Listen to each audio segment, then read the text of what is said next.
જય શ્રી કૃષ્ણ. જય હો, મંગલમય હો. આપણે સ્પર્શની વાત કરીએ છીએ. સ્પર્શમાં જબરજસ્ત તાકાત છે.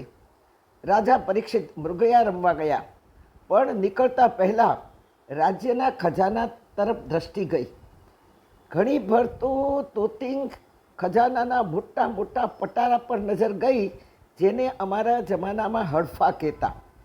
ઘણીવાર વિચાર કર્યો કે આ શું હશે બધું, પણ પગ થંભી ગયા. થયું કે આટલા મોટા મોટા ખજાનામાં શું ભર્યું હશે, અને અત્યાર સુધી મારી નજર કેમ નહીં ગઈ. અનુચરને બોલાવી ખજાનો ખુલવાયો.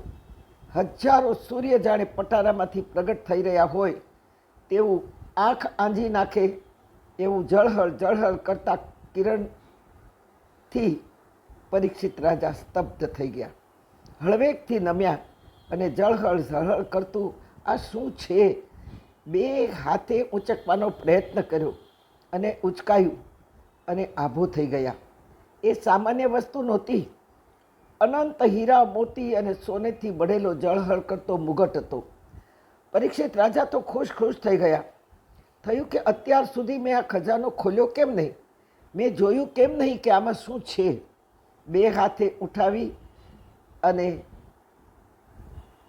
મુગટને મસ્તકે ધર્યું. જાણે પોતાનું રૂપ બદલાઈ ગયું.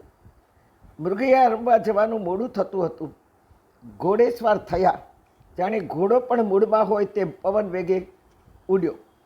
પરીક્ષિત રાજાએ તીરને બાણ કાઢ્યા. ઉડતા પંખીડાઓ, દોડતા હરણાઓ અને જલ પીતા નિર્દોષ પશુઓને વિંધવા માંડ્યા. આખો દિવસ ભોળા જીવોનો સંહાર કર્યો. સાંજ પડી, તરસ્યા થયા. ત્યાં એક ઋષિની કુટીર દેખાઈ. ઘોડાને ઊભો રાખી ઉતર્યા. ઋષિ સમાધિમાં હતા. ઋષિને હલાવ્યા, પાણી માગ્યું. ઋષિની સાધના ચાલુ જ હતી, આંખો બંધ હતી. સંહાર કરતાં કરતાં મરેલા સર્પને ઋષિના ગળામાં નાખી દીધો. ગૌ બ્રાહ્મણ પ્રતિપાલક, ધર્મની રક્ષા કરનાર સનાતની સમ્રાટ રાજા, જે ઉત્તરા જેવી નિર્દોષ માના ગર્ભમાં રહી 7મે માસે કદાચ એ અવતરવાની અણી પર નહીં રહી શકતા હતા. અશ્વત્થામાના વજ્રે એને વિંધી નાખ્યું હોત, પણ એમાંથી બચતા બચતા એનો જન્મ થયો. સાક્ષાત ભગવાન કૃષ્ણે સુદર્શનથી પરીક્ષિતની રક્ષા કરી. અશ્વત્થામાએ વજ્ર ફેંક્યું. પાંડવોનો આ વંશ છેલ્લો વંશ છે, એને ખતમ કરી નાખો. અને ઉત્તરાએ હાંક મારી, માં માં માં, એટલે દ્રૌપદીને હાંક મારી, સાસુને. ત્યારે સાસુએ કહ્યું દ્રૌપદીએ, બેટા માં મત બોલ, આ જગતમાં કોઈ કોઈનું કોઈ નથી, માત્ર શ્રી કૃષ્ણ દ્વારિકાધીશ સિવાય કોઈ જ આપણી ભેરે નહીં આવે, માટે માં ન બોલ, માધવ બોલ બેટા. અને ઉત્તરાએ, માધવ માધવ માધવ, મારી રક્ષા કરો. મારા ભાઈ બહેનો, જ્યારે પણ સંકટ સમય આવે, રોગ ભોગ સતાવે, જ્યારે પણ જીવનમાં અંધારું દેખાય, ત્યારે માધવ માધવ માધવ, હે માધવ રક્ષા કરો, એટલું જ બોલજો. કોઈને હાંક ન મારશો. માધવ, માં ધવ એટલે દોડીને આવ. માં એટલે તું રૂક નહીં, હવે દોડ માધવ, મારી માટે દોડ.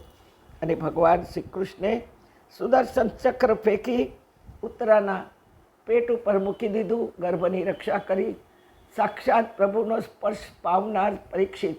પરીક્ષિતનો અર્થ પણ બહુ સુંદર. પરી એટલે પરે જોનાર, ભગવાનને જોનાર, જેને ગર્ભમાં ભગવાનના દર્શન થયા છે, ગર્ભમાં ભગવાનનો સ્પર્શ પામ્યો છે, એવો પરીક્ષિત ભયંકર ભૂલ કરી બેઠો.